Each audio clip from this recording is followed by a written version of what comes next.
आज के वीडियो में हम लोग पढ़ने वाले हैं प्रश्नावली 2.2 का प्रश्न संख्या दूसरा का 5वां क्वेश्चन करने वाले हैं। प्रश्न है, एक द्विघात बहुपद ज्ञात कीजिए जिसके शून्यकों के योग तथा गुणनफल क्रमशः दी गई संख्याएं हैं। यानी क्वेश्चन नंबर 5 में जो भी प्रश्न दिया हुआ है उसमें क्रम के अनुसार, यानी सबसे पहला वाली जो संख्या है वह शून्यकों का योग है, दूसरी वाली जो संख्या है वह शून्यकों का गुणनफल है। ठीक है, इन दोनों संख्याओं के आधार पर हमको क्या ज्ञात करना है? एक द्विघात बहुपद ज्ञात करना है। कैसे ज्ञात करेंगे इन दोनों संख्याओं के द्वारा? इस वीडियो को आखिरी तक देखिएगा, नहीं तो आपका ये क्वेश्चन नहीं बनेगा।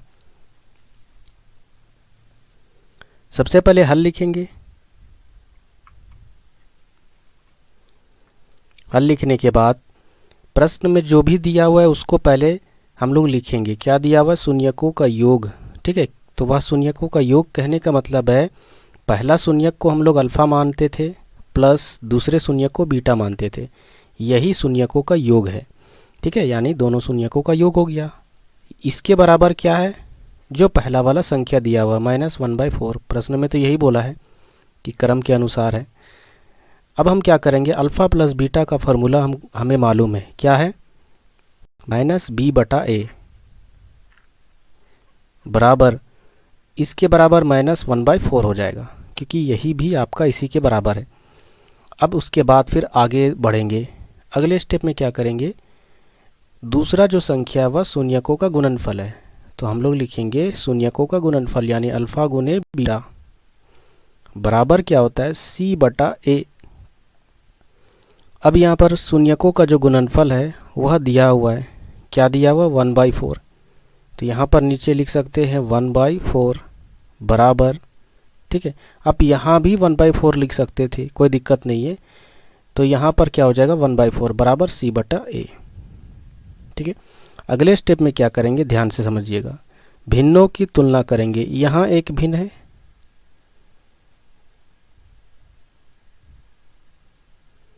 अगला भिन्न यहाँ पर है। ठीक है, हम लोग क्या लिखेंगे? भिन्नों की तुलना करने पर। भिन्नों की तुलना कैसे की जाती है?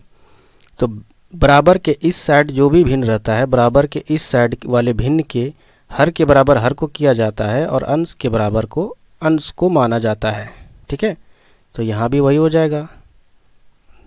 तो इस प्रकार हम लोग लिख सकते हैं a के बराबर क्या है? देखिए दोनों के जगह पर 4 है, यहाँ भी दिख रहा है और यहाँ भी दिख रहा है। हम लोग a के बराबर 4 मान सकते हैं। फिर यहाँ से b को भी मान सकते हैं। क्या? तो यहाँ देखिए ये -b में है, तो यहाँ लिख देंगे -b बराबर क्या है? -1। ठीक है, हमको b का मान निकालना है, तो देखिए बराबर के इधर वाला माइनस और इधर वाला माइनस कट गया, तो b बराबर क्या हो जाएगा? 1। इसी तरह हम लोग c का मान निकालेंगे, तो c बराबर क्या हो जाएगा? देखिए यहाँ पर c बराबर 1। अब हम लोगों को जब a और b और c मालूम हो चुका है तो आराम से हम लोग द्विघात बहुपद निकाल लेंगे। वो कैसे निकालेंगे? ध्यान से देखिए, अगले स्टेप में कुछ लिखना होगा। क्या लिखना होगा? a, b तथा c का मान ax² plus bx plus c में रखने पर ये क्या है? ax² plus bx plus c, यही द्विघात बहुपद का मानक रूप है, यानी मेन रूप। ठीक है, इसी रूप में हम लोग a और b और c को रख देंगे तो द्विघात बहुपद एक उभर कर आएगा, निकल कर आएगा आंसर के रूप में। तो सबसे पहले इसको लिख लेते हैं ax² plus bx plus c। अब एक एक करके हम लोग abc का मान रखते हैं। a का मान 4 है तो यहाँ लिख सकते हैं 4x², बीच में प्लस है तो प्लस। b का मान क्या है? 1 है, तो यहाँ पर लिख सकते हैं 1। नहीं भी लिखोगे चलेगा, तो यहाँ पर x लिखेंगे, क्योंकि x में गुना नहीं है, कुछ गुना में के रूप में क्या 1 ही है ना, तो ज़रूरी नहीं लिखना। प्लस c का मान क्या है? 1 है। तो इस प्रकार से मेरा जो बहुपद निकल कर आ रहा है वह है 4x² प्लस x प्लस 1। ठीक है, उम्मीद करते हैं कि यह प्रश्न आपको समझ में आया होगा। किसी तरह कोई भी डाउट है तो आप प्लीज़ कमेंट बॉक्स में ज़रूर लिखिएगा और चैनल को सब्सक्राइब किए बिना मत जाइएगा।